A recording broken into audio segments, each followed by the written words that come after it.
Welcome to my channel. আজকের আমাদের recipe chowmein. তার জন্য আমরা প্রথমে নিয়ে নিয়েছি ফুটন্ত গরম জলে ম্যাগিটা প্রথমে ছেড়ে দিলাম। প্রথমে আমরা সিদ্ধ করে নিলাম চাউমিনটাকে।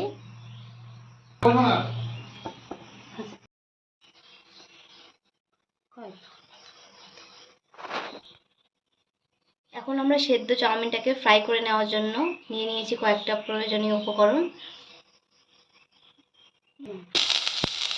তারপরে রসুন কুচি, লঙ্কা কুচি, পেঁয়াজ কুচি,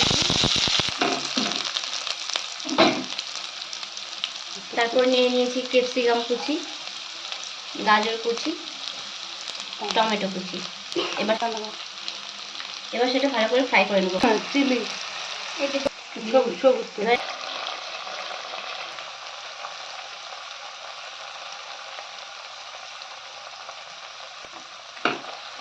এগুলো আমরা ভালো করে ফ্রাই করে নিয়েছি। এবার সেদ্ধ চাউমিনটাকে দিয়ে দেবো এর মধ্যে।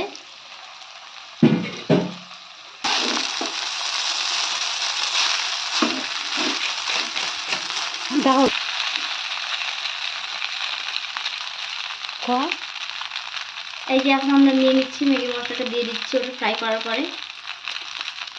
হয়ে গেল আমাদের চাউমিন। এই যে রেডি হয়ে গেছে আমাদের চাউমিন।